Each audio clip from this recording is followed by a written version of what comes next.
കൂട്ടുകാർക്ക് നല്ലൊരു ദിവസം ആശംസിച്ചുകൊണ്ട് മാമ്പഴത്തിന്റെ പുതിയ വീഡിയോയിലേക്ക് സ്വാഗതം. നമുക്ക് നേരെ രേവതിയുടെ സച്ചിയുടെയൊക്കെ ഒരു അടിപൊളി വിശേഷത്തിലേക്ക് അങ്ങോട്ട് പോയാലോ. ഇന്നത്തെ വിശേഷത്തെ കാണിച്ചിരിക്കുന്നു പറഞ്ഞിട്ടുണ്ടെങ്കിൽ ശ്രുതി ആക്സിഡന്റ് പറ്റി ഹോസ്പിറ്റലിൽ അഡ്മിറ്റ് ആയക്കോട്. ഈ സമയത്ത് അടുത്തിരിക്കുന്ന ശ്രുതിയാണ് ശ്രുതിനെ ഹോസ്പിറ്റലിലേക്ക് കൊണ്ടുവന്നെ. അപ്പൊ ശ്രുതി തുറക്കുവാണ്. കണ്ണു തുറന്ന് ചുറ്റും നോക്കി കഴിയുമ്പം ഹോസ്പിറ്റലാണ് കാണുന്നത്. പെട്ടെന്നാണ് ശ്രുതിക്ക് ആ ഒരു ബോധം ഉണ്ടാകും. താൻ ഹോസ്പിറ്റലാണ്, താൻ ആക്സിഡന്റ് ഉണ്ടായി കഴിയുമ്പോൾ തനിക്ക് ബോധം പോയി, അങ്ങനെ ഒരു ചിന്തയൊക്കെ ശ്രുതിയുടെ ഉള്ളിലായി ഉണ്ടാകുന്നുണ്ട്. പിന്നീട് നോക്കുമ്പോൾ ശ്രുതിനെ കാണുവാണ്. ചോദിച്ചു, അല്ല നിങ്ങൾ ആ ഓഫീസിൽ വെച്ച് ഞാൻ കണ്ടല്ലേ നിക്ക്? അതെ അതന്നെയാന്ന് പറയാണ്. അല്ല എനിക്ക് എന്തു പറ്റിയെന്ന് ചോദിക്കും. നിനക്കൊരു ആക്സിഡന്റ് പറ്റി, ആ സമയത്ത് ഞാൻ അവിടെ ഉണ്ടായിരുന്നു, പെട്ടെന്ന് ഇങ്ങോട്ട് കൊണ്ടുവന്ന് പറയാണ്. അയ്യോ എനിക്ക് വേറെ കാര്യമായിട്ട് എന്തെങ്കിലും പറ്റിയെന്ന് നിൽക്കും. പേടിക്കാനൊന്നും ഇല്ലാന്ന് പറയണം. ആ സമയത്ത് ഡോക്ടർ അങ്ങോട്ട് വന്നു. ഡോക്ടർ വന്നിട്ട് സുധിയുടെ കാലൊക്കെ പിടിച്ച് നോക്കുന്നുണ്ട്. അപ്പൊ ഈ ബ്ലഡ് കണ്ടു കഴിഞ്ഞപ്പോ തന്നെ സുധി പറഞ്ഞു, ഡോക്ടറെ എനിക്ക് ബ്ലഡ് കാണുന്ന പേടിയാന്ന് പറയണേ.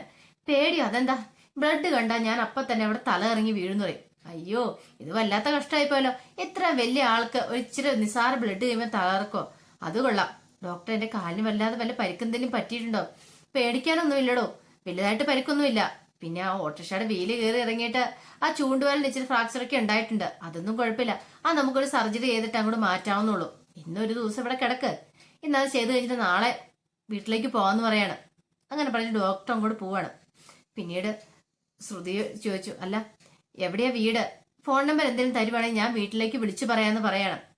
അപ്പൊ ശ്രുതി പറഞ്ഞേ വേണ്ട, നിങ്ങൾക്ക് പോകാൻ ധൃതിയുണ്ട്, നിങ്ങൾ പൊക്കോ എന്ന് പറയണേ.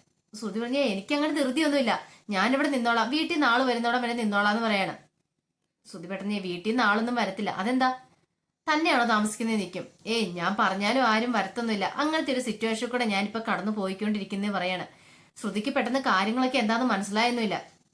ഒരു കാര്യം മാത്രം മനസ്സിലായി, ആരും വീട്ടിലേക്ക് വിളിച്ചാൽ വരാനില്ലെന്നുള്ള കാര്യം. പിന്നീട് ശ്രുതി പറഞ്ഞതേ കുറച്ച് മെഡിസിൻസ് ഒക്കെ വാങ്ങാനുണ്ട്, പിന്നെ സർജറിക്ക് വേണ്ടുന്ന കാര്യങ്ങളൊക്കെ ചോദിക്കണം, അതിനെക്കുറിച്ചൊക്കെ ഞാൻ ചോദിച്ചിട്ടൊന്ന് വരാം. ഇപ്പോൾ കിടക്കാൻ പറഞ്ഞ് ശ്രുതി അങ്ങോട്ട് എഴുന്നേറ്റ് പോകാൻ തുടങ്ങുകയാണ്. അങ്ങനെ എഴുന്നേറ്റ് പോയി കഴിഞ്ഞപ്പോഴത്തേനും ശ്രുതി എന്ത് ചെയ്യുവാണ്, തന്റെ ഫോൺ സ്വിച്ച് ഓഫ് ചെയ്ത് വെച്ചു. ഇനിയിപ്പോ ആരും വിളിച്ച് ശല്യം ചെയ്യണ്ട, കിടന്നുറങ്ങിയേക്കാന്ന് ഓർത്ത് അങ്ങോട്ട് കിടന്നങ്ങോട്ട് മയങ്ങുവാണ്. പിന്നീട് കാണിക്കുന്ന പറഞ്ഞിട്ടുണ്ടെങ്കിൽ രവീന്ദ്രന്റെ അടുത്തേക്ക് ചന്ദ്രമതി വരുവാണ്. അപ്പൊ രവീന്ദ്രൻ അവിടെ ഇരിക്കുന്ന സമയം ചന്ദ്രമതി ചോദിച്ചു, അല്ല ഇത്ര സമയമായിട്ട് ശ്രുതി വന്നിട്ടില്ലെന്ന് പറയണം. അതിന് അല്ല നിങ്ങൾ അവന് ഒന്നും അന്വേഷിക്കേണ്ട എന്ന് ചോദിക്കാണ്. ഞാനിപ്പോ എന്തിനാ അവനെ അന്വേഷിക്കാൻ പോണേ? ഞാൻ അവനെ ഫോൺ വിളിച്ചിട്ട് കിട്ടുന്നില്ല, അവന്റെ ഫോൺ സ്വിച്ച് ഓഫ് എന്നാ പറയണേ. അതിനിപ്പോ എന്താ, അവൻ ഇങ്ങോട്ട് വന്നോളും, കുറച്ച് സമയം കഴിയും വന്നോളും, നീ അതിന് മാത്രം ടെൻഷൻ അടിക്കേണ്ട ആവശ്യമൊന്നുമില്ല ചന്ദ്രൻ എന്ന് പറയണം. നിങ്ങൾക്കത് പറയാം, പക്ഷെ ഞാൻ പെറ്റമ്മയാ, എനിക്ക് എന്റെ വേദന അറിയത്തുള്ളൂ. അവനെ കാണാതെ വരുമ്പോഴത്തേനും വിളിച്ചിട്ട് ഫോണും കിട്ടുന്നില്ല. അതെങ്ങനെയാ? ഈ വീട്ടിലേക്ക് വന്ന സമാധാനക്കേടല്ലേ, അതുകൊണ്ടായിരിക്കും എന്റെ മോൻ വരാതിരിക്കുന്നത്. എപ്പം നോക്കിയാലും ഒരു പൈസ ആ ഒരു ചിന്ത മാത്രമുള്ളൂ ഈ വീട്ടിലുള്ളവർക്കെന്ന് പറയണം.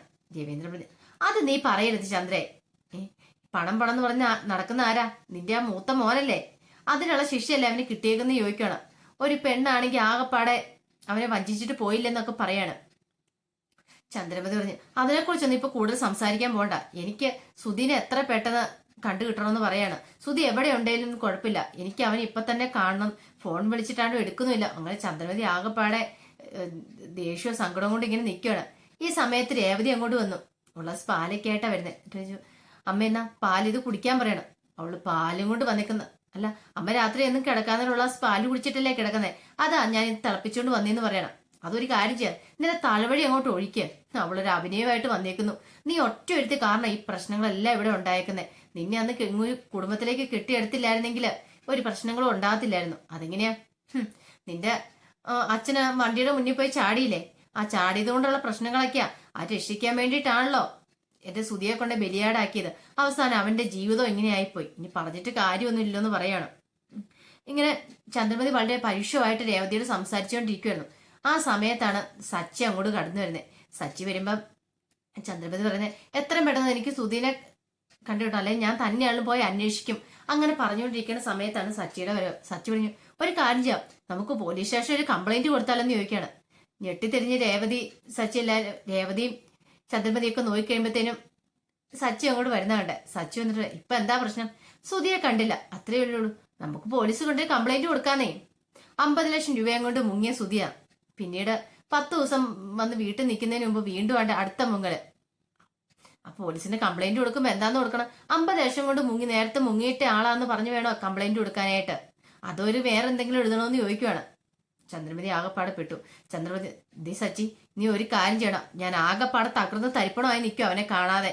അപ്പൊ എന്റെ മനസ്സിലേക്ക് വേറെ തീ കോരിയിടാൻ നിൽക്കരുത്. ഞാൻ എന്തെങ്കിലുമൊക്കെ വിളിച്ചു പറഞ്ഞു പോകുന്നു പറയണേ. അമ്മ എന്താ വിളിച്ചു പറയാനുള്ള? അമ്മ ധൈര്യമായിട്ട് വിളിച്ചു പറഞ്ഞു. ഞാൻ തെറ്റൊന്നുമല്ലോ പറഞ്ഞേ, അമ്മയുടെ മോനെ കുറിച്ച് തന്നെയാ പറഞ്ഞത്. അവനെ കാണുന്നില്ല പോലും. അവൻ എവിടെ പോവാനാ? ഒരു പക്ഷെ മുങ്ങിയിട്ടുണ്ടായിരിക്കും. പൈസ തരാൻ കാണത്തില്ല അവന്റെ കയ്യില്. പൈസ തരാൻ ഇല്ലാത്തോണ്ട് ഇനിയിപ്പം അടുത്ത മുങ്ങല് മുങ്ങാലോ. ഇനി 6 മാസം കഴിഞ്ഞ് പൊങ്ങിയാ മതിയല്ലോ. അപ്പൊ എന്നെ ഫേസ് ചെയ്യുകയും വേണ്ടല്ലോ എന്ന് പറയണ. ചന്ദ്രഭദ്രൻ അങ്ങനെ മുങ്ങുന്നവനല്ല അവൻ എന്ന് പറയണ. പിന്നെ ആണോന്നോ? അതുകൊണ്ടാണല്ലോ കതിർ മണ്ഡപത്തിൽ നിന്ന് മുങ്ങിയിട്ട് ഇവളെന്റെ തലയിൽ കയറിയെന്ന് പറയാണ്. രേവതിയുടെ മുഖമാണ് വല്ലാത്ത സങ്കടമായിപ്പോയി.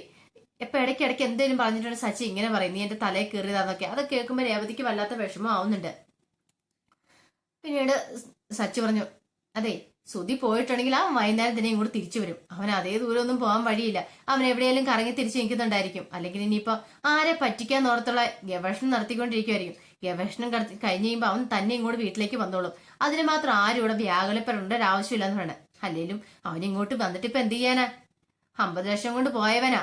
എന്നിട്ട് ഒന്നുമില്ലാത്ത ബിസിനസ്സും ഇല്ല, ഒന്നുമില്ല, പണവും ഇല്ല, ഒന്നുമില്ല, നാണം കിട്ട് തിരിച്ചു വന്നേക്കുന്നു. അവൻ നാണമുള്ളവനാണ്. അവന് കുടുംബത്തിലേക്ക് പിന്നെ വരത്തില്ലായിരുന്നു. അവൻ എവിടെയെങ്കിലും പോയി ചാകും ഉണ്ടായിരുന്നുള്ളൂ. ഒരു ഉടുപ്പില്ലാതെ കയറി വന്നിരിക്കുന്നു. വീണ്ടും വന്നിട്ട് അവന്റെ പുറകെ ആണെങ്കിൽ അവന് സപ്പോർട്ട് പിടിച്ചിറക്കാൻ കുറെ ആൾക്കാരും എന്നൊക്കെ സച്ചി പരുഷമായിട്ട് പറയണം. അങ്ങനെയൊക്കെ പറഞ്ഞിട്ട് സച്ചി നിൽക്കുമ്പോഴത്തേനും രേവതി, അമ്മ ഈ പാലെങ്കിലും കുടിക്കാമെന്നുണ്ടോ? അവളുടെ ഒരു പാല് ഏത് ഒറ്റ തട്ട് കെട്ടുകൊണ്ട് ആ ഗ്ലാസ്സിനിട്ട് ആ ഗ്ലാസും പാലും കൂടെ നിലത്ത് പോയി ചിന്നച്ചെറുവാ ചെയ്യുന്നേ. ഇത് കണ്ടു കഴിഞ്ഞപ്പോ രവീന്ദ്രൻ ഇഷ്ടപ്പെടില്ല. രവീന്ദ്രൻ പറഞ്ഞു, നീ എന്താ ചന്ദ്രയെ കാണിച്ചത്? നിനക്ക് വേണ്ടെങ്കിൽ വേണ്ടാന്ന് പറഞ്ഞാ പോരായിരുന്നോ? ഇത്രയും കാലം അവള് കൊണ്ടു തന്നെ നീ കുടിച്ചോണ്ടിരുന്നല്ലേ. പിന്നെ ഇപ്പൊ ഇന്നെ എത്ര പ്രത്യേകത? ദേ, നിന്നെ പറഞ്ഞിട്ട് കാര്യമില്ല, എന്നെ പറഞ്ഞിട്ട് കാര്യമുള്ളൂ. രേവതിനെയും പറയണം. അല്ല, നിനക്ക് എന്തിനാ മോളെ ഇങ്ങനെ കൊണ്ടേ കൊടുക്കേണ്ട വല്ല ആവശ്യം ഉണ്ടായിരുന്നോ? വേണമെങ്കിൽ തന്നെ വന്ന് എടുത്തു കുടിച്ചോളും. ഇതിനൊക്കെ ഇങ്ങനെ വെച്ചുകൂട്ടി നടന്നിട്ടായി കുഴപ്പമെന്ന് പറഞ്ഞിട്ടുണ്ടെങ്കിൽ ഇതിന്റെ ഒന്നും വില അറിയത്തില്ല എന്ന് പറയാണ്. സച്ചി പറയാ, നിനക്ക് എന്താ രേവതി ഇത്? നിന്നോട് ഞാൻ പറഞ്ഞില്ല നീ നിന്റെ കാര്യം മാത്രം നോക്കാന്. എല്ലാവരുടെയും കാര്യം നോക്കി പുറകെ നടക്കരുത്. എന്നിട്ടുള്ള പഴി കേൾക്കാനായിട്ട് അവള് വന്ന് നിന്നോളൂ. ഒരു ഉളുപ്പില്ലാതെ കയറി പോടി അകത്തെന്ന് പറയാണ്. ഇത് കേട്ട് കഴിഞ്ഞപ്പോ രേവതി അകത്തേക്ക് കയറി പോവാണ്. രേവതി പിന്നീടൊന്നും മിണ്ടിയില്ല. ചന്ദ്രമതിക്ക് ആ ടെൻഷനായി. ഇത്ര സമയമായിട്ട് സുധി വിളിച്ചിട്ടാണ് ഫോൺ കിട്ടുന്നുമില്ല. പിന്നെ രവീന്ദ്രന്റെ അകത്തേക്ക് പോയിട്ട് രവീന്ദ്രൻ സുധിയുടെ ഫോണിലേക്ക് വിളിച്ചു നോക്കുന്നുണ്ട്. വിളിച്ചു നോക്കി കഴിഞ്ഞപ്പോ ഫോൺ സ്വിച്ച് ഓഫ് എന്നാ മറുപടി വന്നേ. ഇപ്പൊ എവിടെ പോയതായിരിക്കും? ഇനിയിപ്പോ വേറെ എന്തെങ്കിലും പരിപാടിയായിട്ട് പോയോ? അതോ ഇനി ഏതെങ്കിലും പെണ്ണിന്റെ പുറകേനും പോയതാണോ? പറയാൻ പറ്റില്ല. സുധിയുടെ സ്വഭാവം ആയതുകൊണ്ട് അവൻ എന്താ ചെയ്യുന്നത് പോലും പറയാൻ പറ്റില്ല. ഇന്റർവ്യൂവിന് പോകുന്നതെന്നും പറഞ്ഞ് പോയിട്ട് ഏതെങ്കിലും പെണ്ണിന്റെ ഒപ്പം കറങ്ങി നടക്കുവാണെന്നും പറയാൻ പറ്റില്ല. പിന്നീട് കാണിക്കുന്ന പറഞ്ഞിട്ടുണ്ടെങ്കിൽ ശ്രുതി പുറത്തൊക്കെ പോയിട്ട് അകത്തേക്ക് കയറി വരുവാണ്.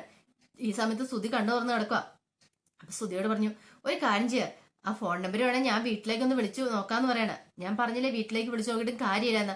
അവിടെ നിന്ന് ആരും വരാനില്ലെന്ന് പറയാണ്. ഒരു കാര്യം ചെയ്യുക, ശ്രുതി പൊക്കോളാൻ പറയണേ. വേണ്ട, ഞാനിവിടെ നിന്നോളാം. എനിക്കിപ്പോ അങ്ങോട്ട് പെട്ടെന്ന് ഓടിപ്പോയിട്ട് പ്രത്യേകിച്ച് കാര്യമൊന്നുമില്ല എന്ന് പറയണേ. അല്ലെ വീട്ടിൽ അന്വേഷിക്കില്ലേന്ന് ചോദിക്കണേ. അന്വേഷിക്കില്ല. അതെന്താ? വീട്ടിൽ ആരും ഇല്ലേന്ന് ചോദിക്കണം. ഇല്ലാന്ന് ശ്രുതി പറഞ്ഞേ. ശ്രുതി പിന്നീട് കൂടുതൽ വിശദീകരിക്കാനൊന്നും പോയില്ല. അല്ല, നിങ്ങൾക്ക് എന്ത് ജോലിയാന്നാ പറഞ്ഞേ? പിന്നീട് അവര് തമ്മിൽ കുറെ സംസാരിക്കുന്നൊക്കെ ഉണ്ട്. അപ്പൊ ജോലിനെ കുറിച്ചൊക്കെ സംസാരിക്കുക. അപ്പൊ ശ്രുതി പറഞ്ഞു, ഞാൻ വീടാന്തരമൊക്കെ കയറി ഇറങ്ങി പോയി തെറാപ്പിയും അങ്ങനെയൊക്കെയുള്ള കാര്യങ്ങളൊക്കെ ചെയ്തു കൊടുക്കും വിളിക്കുന്ന ആൾക്കാരുടെ അടുത്ത് പോയിട്ട്. ഇപ്പൊ സ്വന്തമായിട്ട് ഒരു ബ്യൂട്ടി പാർലർ ഇട്ടിരിക്കാനുള്ള പണമൊന്നും എൻ്റെ ഇല്ല. ഒരു ബ്യൂട്ടി പാർലർ തുടങ്ങാനുള്ള പണമില്ലാത്തതുകൊണ്ടാണ് ഇങ്ങനെ ഇപ്പൊ ഞാൻ ചെയ്യുന്നത്. ഇപ്പൊ ഇങ്ങനെ കിട്ടുന്ന വരുമാനത്തിൽ നിന്ന് കുറേശ്ശെ പൈസ പിടിച്ചു വെക്കുന്നുണ്ട്. അത് പിടിച്ചു വെച്ച് അങ്ങനെ സ്വന്തമായിട്ട് ഒരു ബ്യൂട്ടി പാർലർ ഇടണം എന്ന് എൻ്റെ മനസ്സിലെ ഏറ്റവും വലിയ ആഗ്രഹം എന്ന് പറയാണ്. ശ്രുതി പറഞ്ഞു, എനിക്ക് അങ്ങനെ തന്നെയായിരുന്നു. എനിക്ക് സ്വന്തമായിട്ടൊരു ബിസിനസ് തുടങ്ങണം എന്നായിരുന്നു ആഗ്രഹം. പക്ഷെ എന്റെ ബിസിനസ് തുടങ്ങണം എന്നുള്ള മോഹം എല്ലാം കൊഴിഞ്ഞെന്ന് പറയണം. അതെന്താ അങ്ങനെ? അതൊന്നും ഇനി പറഞ്ഞിട്ട് കാര്യമില്ല. അതൊക്കെ ഒരു വലിയൊരു കഥയാന്ന് പറയണം. അതിനെക്കുറിച്ച് കൂടുതൽ ഡീറ്റെയിൽസ് ഒന്നും ശ്രുതിയോട് പറയുന്നില്ല. പിന്നീട് ശ്രുതി ഇങ്ങനെ സംസാരിച്ചുകൊണ്ടിരിക്കുന്ന സമയത്താണ് ശ്രുതിയുടെ ഫോണിലേക്ക് കോള് വരുന്നത്. കോൾ എടുത്തു കഴിഞ്ഞപ്പോഴത്തേനും കഴിഞ്ഞ പ്രാവശ്യം ശ്രുതി പോയ ആ വീട്ടിലെ മാഡത്തിന്റെ പിയായാ വിളിക്കുന്നത്. ഇയാളിത് എന്തിനാ പോലും ഇപ്പൊ ഇങ്ങോട്ട് വിളിക്കുന്നത്? ശ്രുതി ഹോളത്തിൽ ഹലോ പറയണ. അല്ല, എന്താ മാഡം ബിസിയാണെന്ന് ചോദിക്കും. ഇല്ല. അല്ല, ഒരു മസാജിങ്ങിന് വിളിച്ച വരുമോന്ന് ചോദിക്കാണ്.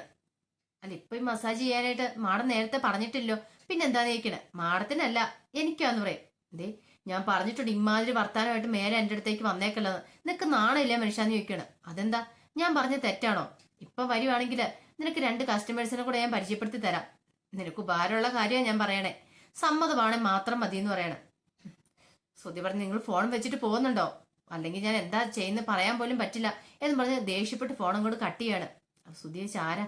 ഇങ്ങനെ ഓരോരുത്തന്മാരുണ്ട്. ഓരോ വീട്ടിൽ നമ്മൾ കസ്റ്റമേഴ്സിന്റെ വീട്ടിൽ ചെന്ന് ഇങ്ങനെ ചെയ്തു കൊടുക്കുന്ന സമയത്ത് അവിടെ വേറെ ആരെങ്കിലും ഒക്കെ കാണുമല്ലോ. ചില ഞരമ്പന്മാരും ആ കൂടെ കാണും. അവരിങ്ങനെ ഇടയ്ക്കിടയ്ക്ക് ഫോൺ വിളിച്ചോണ്ടിരിക്കും, വൃത്തികേടൊക്കെ പറഞ്ഞോണ്ടിരിക്കും. നമ്മുടെ തൊഴിൽ ഇതായി പോയില്ലേ, നമുക്ക് ചെയ്തു കൊടുക്കാതിരിക്കാൻ പറ്റില്ലോ, അതുകൊണ്ട് നമ്മൾ പോകുന്നതെന്ന് പറയണം. ശ്രുതി ഇങ്ങനെ പറഞ്ഞു കഴിഞ്ഞപ്പോഴത്തേനും ശ്രുതിനെ ഇങ്ങനെ നോക്കുവാണ് ശ്രുതി. അപ്പൊ ഇത്രമാത്രം കഷ്ടപ്പെട്ടാണ് ഇവള് ജീവിക്കുന്നത്. അപ്പൊ തന്നെ പോലെ തന്നെയാണ് ഇവളുടെ അവസ്ഥയെന്ന് പറഞ്ഞിട്ടുണ്ടെങ്കിൽ പിന്നീട് കാണിക്കുന്ന പറഞ്ഞിട്ടുണ്ടെങ്കിൽ ശ്രുതി അന്നാ ഞാനൊരു കാര്യം ചെയ്യാം, പുറത്ത് പോയി എന്തെങ്കിലും ഫുഡ് എന്തെങ്കിലും വാങ്ങിച്ചോണ്ട് വട്ടേന്ന് ചോദിക്കുകയാണ്. വേണ്ട വേണ്ട, എനിക്കിപ്പോ വിശക്കൊന്നും ഇല്ലാന്ന് പറയാണ്. അതെന്താ വിശക്കായിരിക്കുന്നത്? അത് സർജറി കഴിഞ്ഞപ്പോ ഇച്ചിരി വേദനയൊക്കെ കാണുമായിരിക്കുന്നേ. അതൊന്നും കുഴപ്പമില്ല ശ്രുതി, ശ്രുതി ഇവിടെ ഇരുന്നോളാൻ പറയാണ്. അങ്ങനെ ശ്രുതിയുടെ അടുത്തിരിക്കുകയാണ്. അപ്പൊ അവർ രണ്ടുപേരും കൂടെ അങ്ങോട്ടും ഇങ്ങോട്ടും പരസ്പരം നോക്കി കണ്ണി നോക്കിയിരുന്ന് വർത്താനമൊക്കെ പറഞ്ഞില്ല. പിന്നീട് ശ്രുതി പറഞ്ഞു ഞാൻ ഒന്ന് വാഷ്റൂമിൽ പോയിട്ട് വരാം എന്നും പറഞ്ഞിട്ട് പുറത്തേക്ക് അങ്ങോട്ട് ബാത്റൂമിന്റെ അങ്ങോട്ട് പോവാണ്. ഈ സമയത്ത് വീണ്ടും ആ മാഡത്തിന്റെ പിയെ വിളിക്കുകയാണ്. പിയെ വിളിച്ചപ്പോഴത്തേനും കോൾ എടുക്കുന്ന ശ്രുതിയാ കോൾ എടുക്കുന്നത്. ശ്രുതി വാഷ്റൂമിലേക്ക് പോയല്ലോ. അപ്പൊ ശ്രുതി കോൾ എടുത്തു. അപ്പൊ കോളെടുത്ത് ഹലോ പറഞ്ഞപ്പം ഹലോ പറയുന്നതിന് മുമ്പ് തന്നെ അവിടുന്ന് ചോദിച്ചല്ല മുമ്പേ കോൾ എന്നെ കട്ടായി പോയത്, ഞാൻ പറഞ്ഞു തീർക്കുന്നതിന് മുമ്പ് കട്ട് ചെയ്തിട്ട് പോയതാണെന്ന് ചോദിക്കുകയാണ്. പെട്ടെന്ന് ശ്രുതി പറഞ്ഞു ഞാൻ ശ്രുതി അല്ലാന്നുണ്ട്. പിന്നെ നിങ്ങൾ ആരാ സംസാരിക്കണമെന്ന് ചോദിക്കുകയാണ്. ഞാൻ ശ്രുതിയുടെ ഹസ്ബൻഡ് തന്നെ. ഓ ശരി, എനിക്ക് നമ്പർ മാറിപ്പോയതാന്ന് തോന്നുന്നതെന്ന് പറഞ്ഞിട്ട് അയാൾ പെട്ടെന്ന് ഫോൺ കട്ട് ചെയ്യണം. പക്ഷെ വാഷ്റൂമിൽ പോയിട്ട് അങ്ങോട്ട് തിരിച്ചു വന്ന ശ്രുതി കേട്ടു ശ്രുതി പറയുന്ന കാര്യം, ഞാൻ അവളുടെ ഭർത്താവാന്ന് പറയുന്ന കാര്യം. ശ്രുതി പെട്ടെന്ന് അങ്ങോട്ട് വരുവാണ്. ശ്രുതിനെ കണ്ടത് ശ്രുതിയുടെ മുഖം അങ്ങോട്ട് മാറിപ്പോയി. താൻ പറഞ്ഞ് തെറ്റായി പോയി, പക്ഷെ ഇനി ഇവള് എങ്ങനെ പ്രതികരിക്കും അറിയില്ലോ എന്നിട്ട് പറഞ്ഞു. അല്ലെ അയാൾ വിളിച്ചിട്ടുണ്ടായിരുന്നു ആ പിയെ. അപ്പൊ ഞാൻ അയാളോട് ഒന്ന് അറിയാതെ പറഞ്ഞു പോയി കേട്ടോ, നിങ്ങളുടെ ഭർത്താവ് ഞാനെന്ന് അറിയാതെ പറഞ്ഞു പോയതാ, എന്നോട് ക്ഷമിക്കാൻ പറയാണ്. ഇങ്ങനെയുള്ളവർക്ക് ഇങ്ങനെയൊക്കെയുള്ള മറുപടി കൊടുത്താലോ അവര് പിന്നെ വിളിക്കാതിരിക്കുള്ളൂ, അതുകൊണ്ട് ഞാൻ ചെയ്താന്ന് പറയാണ്. ശ്രുതി പറഞ്ഞ് പേടിച്ചു പോയെന്ന് ചോദിക്കും. ഇല്ല പേടിയൊന്നും ഇല്ല, പക്ഷെ എന്നാലും ഞാൻ അങ്ങനെ പറയരുതായിരുന്നു പറയാണ്. അതൊന്നും കുഴപ്പമില്ല, അയാളിപ്പോ പേടിച്ചിട്ടുണ്ടായിരിക്കും ഹസ്ബൻഡാന്ന് പറഞ്ഞു കഴിഞ്ഞപ്പോ തന്നെ, അതുകൊണ്ടാണല്ലോ അയാൾ പെട്ടെന്ന് ഫോൺ വെച്ചിട്ട് പോയെന്ന് ശ്രുതി പറയാണ്. പിന്നീട് ശ്രുതിയും തമ്മിൽ കണ്ണിൽ ഇങ്ങനെ നോക്കി നിൽക്കുകയാണ്. അപ്പൊ അതിന്റെ വിശേഷങ്ങളൊക്കെ നമ്മൾ ഇന്ന് കണ്ടേന്ന് പറഞ്ഞിട്ടുണ്ടെങ്കിൽ ഇതിന്റെ ബാക്കി വിശേഷങ്ങളുമായിട്ട് വൈകുന്നേരത്തെ പ്രൊമോയും ഞാൻ വരാട്ടോ. ഒരിക്കൽ കൂടി എല്ലാവർക്കും നല്ലൊരു ദിവസം ആശംസിച്ചുകൊണ്ട് നിർത്തുന്നു. നന്ദി.